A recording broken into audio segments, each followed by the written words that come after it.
మాయ తన బెడ్రూమ్లో ఒంటరిగా కూర్చొని అర్చన అసలు ఎక్కడికి వెళ్ళింది? అర్చనను వెతుక్కుంటూ అవని నా ఇంటికి రావటం ఏంటి? చక్రబంధం నుంచి మంటలు రావటం ఏంటి? చక్రబంధం డిస్టర్బ్ అయిందని సామి నన్ను అడగటం ఏంటి? నన్ను ఫాలో అవుతూ ఎవరు వచ్చారు? అర్చన వచ్చి ఉంటుందా అని చెప్పి మాయ ఆలోచిస్తూ ఉంటుంది. అర్చన నన్ను ఫాలో అవుతూ నాపై అనుమానంతో అంత దూరం వచ్చుంటే రాత్రి అడవంతా గాలించాం కదా, అప్పుడే అందరికీ అర్చన దొరికిపోయేది కదా అని చెప్పి మాయ ఆలోచిస్తూ ఉంటుంది.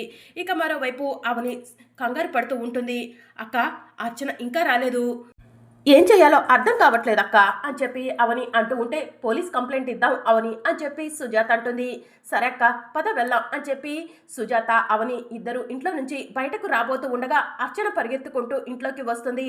అర్చనను చూసి, అమ్మ అర్చన, రాత్రంతా ఏమైపోయావు, నీకేం కాలేదు కదా అని చెప్పి అవని అర్చనను హగ్ చేసుకుంటుంది. మేడం, నాకేం కాలేదు అని చెప్పి అర్చన అంటూ ఉంటుంది. గుడికి వెళ్ళినా కూడా కాస్త ఆలస్యమైనా తిరిగి ఇంటికి వచ్చేదానివి కదా అర్చన, మరి నువ్వు రాత్రంతా ఎక్కడ ఉన్నావో చెప్పు అని చెప్పి సుజాత అడుగుతూ ఉంటుంది. ఇక అప్పుడు అర్చన జరిగిందంతా కూడా గుర్తు చేసుకుంటూ ఉంటుంది. అర్చన మాయ ఆచూకీ తెలుసుకోవటం కోసం అడవిలోకి వెళ్ళినప్పుడు స్పృహ కోల్పోతుంది. అప్పుడు గౌరమ్మ ప్రత్యక్షం అవుతుంది. గౌరమ్మ అర్చన దగ్గరకు వచ్చి అర్చనను తన ఒడిలో పడుకోబెట్టుకోగానే అర్చన కళ్ళు తెరిచి చూస్తుంది. గౌరమ్మను చూసిన అర్చన, భవానీ నువ్వా అని చెప్పి అంటూ ఉంటుంది. భవానీయా? భవానీ ఎవరమ్మా? నా పేరు గౌరమ్మ, అందరూ కూడా గౌరీ అని పిలుస్తారు అని చెప్పి గౌరమ్మ అర్చనకు చెప్తూ ఉంటుంది. భవానీ కూడా అచ్చం నీలాగే ఉంటుంది అని అర్చన చెప్తూ ఉంటే, మనిషిని పోలిన మనుషులుంటారని నువ్వు ఎప్పుడైనా విన్నావా అని గౌరమ్మ అడుగుతూ ఉంటుంది. విన్నాను అని చెప్పి అర్చన చెప్తూ ఉంటుంది. ఆ మనిషిని పోలిన మనుషులు 7 ఉంటారని నేను కూడా విన్నాను. ఆ 7లో మీ భవాని ఒకతైతే నేను మరొకదాన్ని అని చెప్పి గౌరమ్మ చెప్తూ ఉంటుంది. అవునా అని చెప్పి అర్చన అంటూ ఉంటుంది. అది సరే గనమ్మా, నువ్వు ఇంత అర్ధరాత్రి సమయంలో అడవిలోకి ఎందుకు వచ్చావు అని గౌరమ్మ అర్చనను అడుగుతూ ఉంటుంది. మాయ అనే ఒక దుష్ట లేడీ ఉంది, తను మా మేడంకి అన్యాయం చేయాలనుకుంటుంది. తన గురించి అన్ని విషయాలు తెలుసుకొని మా మేడంకి వివరిద్దామని చెప్పి ఆవిడను ఫాలో అవుతూ వచ్చాను అని చెప్పి అర్చన చెప్తూ ఉంటుంది. సరే అమ్మా అర్చన, నువ్వు ప్రమాదంలో ఉన్నావని అమ్మవారు నన్ను ఇక్కడికి పంపించింది, అందుకే నేను వచ్చి నిన్ను కాపాడాను. నేను నిన్ను ఇంటికి తీసుకెళ్తాను, కానీ ఇక్కడ జరిగిందేది మీ మేడంకి చెప్పొద్దు అని చెప్పి గౌరమ్మ చెప్తూ ఉంటుంది. సరే గౌరమ్మ అని చెప్పి అర్చన అంటుంది. ఇక అర్చన ఇదంతా కూడా గుర్తు చేసుకుంటూ ఉంటుంది. చెప్పు అర్చన, నీ కోసం ఊరంతా కూడా రాత్రి వెతికాను, గుడికి కూడా వెళ్ళాను, పూజారి గారు కూడా నిన్ను చూడలేదన్నారు, ఎక్కడికి వెళ్ళావో చెప్పు అని చెప్పి అవని అడుగుతూ ఉంటుంది. పూజారి గారు నన్ను గమనించలేదేమో మేడం, నేను గుడికే వెళ్ళాను, గుడి నుంచి తిరిగి వస్తుంటే కళ్ళు తిరిగి పడిపోయాను, నన్ను ఒక పెద్దావిడ కాపాడింది, రాత్రంతా తన ఇంట్లోనే ఉన్నాను, ఉదయం తనే నన్ను తీసుకొని వచ్చింది అని చెప్పి అర్చన చెప్తూ ఉంటుంది. ఏంటమ్మా నువ్వు చెప్పేది? ఒక పెద్దవిడ నిన్ను తీసుకొని వచ్చిందా? తన్ని నేను చూసేదాన్ని కదా, ఉండమని చెప్పొచ్చు కదా అని చెప్పి అవని అంటుంది. తను ఇంటి ముందే ఉందమ్మా, నీకు అంతా వివరించిన తర్వాత తన్ని లోపలికి తీసుకొద్దాం అనుకున్నాను అని చెప్పి అర్చన అంటుంది. ఇంటి బయట ఉందా? పదమ్మా వెళ్ళి చూద్దాం అని చెప్పి అవని, సుజాత, అర్చన ముగ్గురు కలిసి ఇంటి బయటకు వస్తారు. అర్చన గౌరమ్మ అని చెప్పి పిలవటంతో గౌరమ్మ వెనక్కి తిరిగి చూస్తుంది.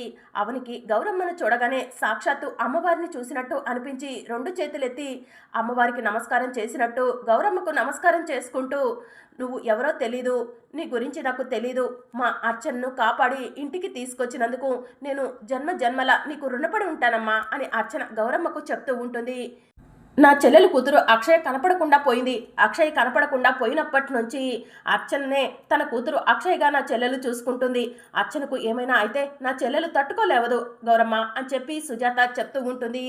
మా అర్చనను కాపాడారు, మా ఆతిథ్యం స్వీకరించి వెళ్దురు, లోపలికి రండి అని చెప్పి అవని అంటూ ఉంటుంది. ఇక గౌరమ్మ అవని ఇంటి దగ్గరకు వస్తూ ఉంటుంది. గౌరమ్మ లోపలికి పదండి అని చెప్పి అవని అంటూ ఉంటే, ముందు మీరు పదండమ్మా అని చెప్పి గౌరమ్మ అంటుంది. మిమ్మల్ని చూస్తుంటే సాక్షాత్తు అమ్మవారిలా ఉన్నారు, ఆ గౌరీదేవే నా ఇంట్లో అడుగు పెడుతున్నట్టు అనిపిస్తుంది, మీరే ముందు అడుగు పెట్టండమ్మా అని చెప్పి అవని అంటుంది. ఇక గౌరమ్మ అడుగు పెట్టగానే ఇల్లంతా కూడా ఒక మెరుపు వస్తుంది. గౌరమ్మ కూర్చోండి అని చెప్పి అవని అంటుంది. పర్వాలేదమ్మా అని చెప్పి గౌరమ్మ అంటూ ఉంటుంది. పర్వాలేదు, మొహమాట పడకండి, కూర్చోండి గౌరమ్మ అని చెప్పి అవని అంటూ ఉంటే గౌరమ్మ సోఫాలో కూర్చుంటుంది. అవని మీరు మాట్లాడుతూ ఉండండి, నేను కాఫీ తీసుకొస్తాను అని సుజాత అంటూ ఉంటే, నేను అలాంటివేమీ స్వీకరించనమ్మా. సూర్యోదయం అవ్వగానే పాలు తాగుతాను అని చెప్పి గౌరమ్మ అంటూ ఉంటుంది. అయితే పాలే తీసుకొస్తాను అని సుజాత అంటూ ఉంటే, ఇప్పటికే సమయం మించిపోయింది వద్దమ్మా అని చెప్పి గౌరమ్మ అంటూ ఉంటుంది. మీరు మొహమాట పడుతున్నట్టున్నారు, మొహమాట పడకండి అని అవని అంటూ ఉంటే, నేను మొహమాటం ఏం పడట్లేదమ్మా. నాకు కావలసిన వాళ్ళకి ఏమి ఇవ్వాలో ఏమి తీసుకోవాలో నాకు తెలుసు అని చెప్పి గౌరమ్మ చెప్తూ ఉంటుంది. ఇక అప్పుడే అర్చన, మేడం మిమ్మల్ని ఒకటి అడుగుతాను కాదనరు కదా అని చెప్పి అంటూ ఉంటుంది. ఏంటో అడుగమ్మా, నువ్వు అడిగాక నేనెందుకు కాదంటాను అని చెప్పి అవని అంటుంది. గౌరమ్మకు కూడా ఎవరూ లేరంట, కొన్ని రోజులు మన ఇంట్లోనే ఉంటుందంట, మీకు ఇష్టమైతే అని చెప్పి అర్చన అడుగుతూ ఉంటే, అందులో అభ్యంతరం ఏముంటుందమ్మా, ఎన్ని రోజులు కావాలంటే అన్ని రోజులు ఉండమన అని చెప్పి అవని అంటుంది. అవును గౌరమ్మ, నేను కొన్ని రోజుల్లో తీర్థయాత్రలకు వెళ్తున్నాను, నా చెల్లెలకి తోడుగా నువ్వు ఉండు అని చెప్పి సుజాత చెప్తూ ఉంటుంది. కొన్ని రోజులు కాకపోతే నీ ఇష్టం వచ్చినన్ని రోజులు ఉండు, నిన్ను కాదనేవారే లేరు అని చెప్పి అవని అంటుంది. జగమంతా నా ప్రపంచమేనమ్మా, నేను ఎక్కువ రోజులు ఒక దగ్గరే ఉండలేవను, అంతని చూసుకోవాలి కదా అని చెప్పి గౌరమ్మ చెప్తూ ఉంటుంది. సరే అమ్మా, నీకు ఇష్టం వచ్చినన్ని రోజులు ఉండు అని చెప్పి అవని అంటుంది. అమ్మ అర్చన, గౌరమ్మకి రూమ్ చూపించు, రెస్ట్ తీసుకుంటుంది అని చెప్పి అవని అంటే, రా గౌరమ్మ అని చెప్పి అర్చన గౌరమ్మను తీసుకొని రూమ్లోకి వెళ్తుంది. అక్క కొద్దిసేపట్లోనే చాలా దగ్గర మనిషిలా అనిపించింది కదా అని చెప్పి అవని సుజాతతో అంటూ ఉంటే, అవును అవని అని చెప్పి సుజాత అంటూ ఉంటుంది. ఇక అర్చన గౌరమ్మను తీసుకొని రూమ్లోకి వెళ్ళి, గౌరమ్మ ఇదే నీ రూము, అన్ని వసతులు ఉన్నాయి, నీకేదైనా కావాలంటే నేను దగ్గరుండి చూసుకుంటాను అని అర్చన చెప్తూ ఉంటే, నేనేమి గొంతమ్మ కోరికలు కోరనులేమ్మా అని చెప్పి గౌరమ్మ చెప్తూ ఉంటుంది. అవును గౌరమ్మ, నేను మాయ గురించి తెలుసుకోవడం కోసం అడవికి వెళ్ళానని, మాయ అడవిలోకి వెళ్ళిందని మేడంకి చెప్తే ఏమైంది, మేడంకి చెప్తే మేడం అసలు ఆ మాయ అడవికి ఎందుకు వెళ్ళిందా అని చెప్పి ఆరా తీస్తుంది కదా, ఏదో ఒక ఆధారం దొరుకుతుంది కదా అని అర్చన అంటూ ఉంటుంది. అమ్మ అర్చన, ఏ సమయంలో ఏది జరగాలని రాసి పెట్టుంటుందో అదే జరుగుతుంది, అంతేకాని తొందరపడి నిర్ణయాలు తీసుకోకూడదు. ఇప్పుడు నేను నీకు ఏమీ చెప్పలేవను, కానీ నేను నీ మంచి కోరే మనిషిని అని నువ్వు నమ్మితే కనుక నేను చెప్పే వరకు నన్ను ఎలాంటి ప్రశ్నలు అడగొద్దు అని చెప్పి గౌరమ్మ అర్చనకు చెప్తూ ఉంటుంది. సరే గౌరమ్మ, నువ్వు చెప్పినట్టుగానే నేను మేడంకి ఏమీ చెప్పను, నా మనసులోనే ఉంచుకుంటాను అని చెప్పి అర్చన అంటూ ఉంటుంది. సరే అర్చన అని గౌరమ్మ అంటుంది. సరే గౌరమ్మ, నువ్వు కాసేపు రెస్ట్ తీసుకో, తర్వాత వస్తాను అని అర్చన గౌరమ్మ రూమ్లో నుంచి బయటకు వచ్చేస్తుంది.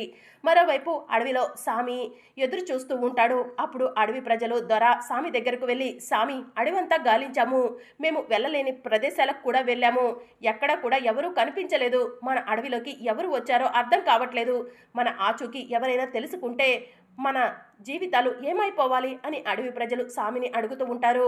మనం చూడలేని వాళ్ళను మన అమ్మవారే చూసి ఉంటుంది కదా, మన అమ్మవారినే అడుగుదాము, అడవిలోకి ఎవరు వచ్చారో తెలుసుకుందాము అని చెప్పి సామి అంటూ ఉంటాడు. అమ్మ, మేమంతా కూడా నీపైనే ఆధారపడి ఉన్నాము, నువ్వు మా దేవతవి, నువ్వే మా బ్రతుకులను నిలబెట్టాల్సింది, ఈ అడవిలోకి మా ఆచూకీ తెలుసుకోవడం కోసం ఎవరో వచ్చారు, అది ఎవరన్నది తెలియచేయమ్మా అని చెప్పి సామి వనదేవతకు నమస్కారం చేసుకుంటూ ఉంటే నూనెలో అర్చన మొహం కనిపిస్తూ ఉంటుంది. అర్చన మొహాన్ని చూసిన అడవి ప్రజలు, స్వామి ఈ పాప అడవిలోకి మన ఆచూకీ తెలుసుకోవడానికి వచ్చిందా, ఈ పాప అసలు మన ఆచూకీ తెలుసుకొని ఏం చేస్తుంది, చిన్నపిల్లలా ఉంది చూడటానికి అని అడవి ప్రజలు అంటూ ఉంటారు. చూడటానికి చిన్నపిల్లలానే ఉంది, కానీ ఈ అమ్మాయి మొహంలో అమ్మవారి తేజస్సు కనిపిస్తుంది అని స్వామి అడవి ప్రజలకు చెప్తూ ఉంటాడు. ఇక మరోవైపు అవని ఇంట్లో ఉన్న అన్నపూర్ణదేవికి అష్టోత్తరాలు చదువుతూ పూజ చేస్తూ ఉంటుంది. గౌరమ్మ తులసి కోటకి ఎదురుగా కూర్చొని ఉంటుంది. ఇక అవని అన్నపూర్ణదేవికి పూజ చేస్తూ ఉంటే గౌరమ్మకు అవని పూజ చేసినట్టుగా కనిపిస్తూ ఉంటుంది. పూలు అక్షంతలు అమ్మవారి మీద చల్లుతూ ఉంటే గౌరమ్మ మీద పడుతూ ఉంటాయి. ఇక అర్చన గౌరమ్మ దగ్గరకు వచ్చి, గౌరమ్మ ఏంటి చాలా సంతోషంగా కనిపిస్తుంది నీ మొహం అని చెప్పి అడుగుతూ ఉంటుంది. అవని అమ్మవారికి పూజ చేస్తుంది కదా, అష్టోత్తరాలు చదువుతుంది కదా, పరవశించిపోతుంది నా హృదయం అని చెప్పి గౌరమ్మ చెప్తూ ఉంటుంది. అవని మేడం అమ్మవారికి పరమ భక్తురాలు, కానీ అమ్మవారు అవని మేడంకి ఎందుకు సమస్యలు చూపిస్తుందో అర్థం కావట్లేదు అని చెప్పి గౌరమ్మకు అర్చన చెప్తూ ఉంటుంది.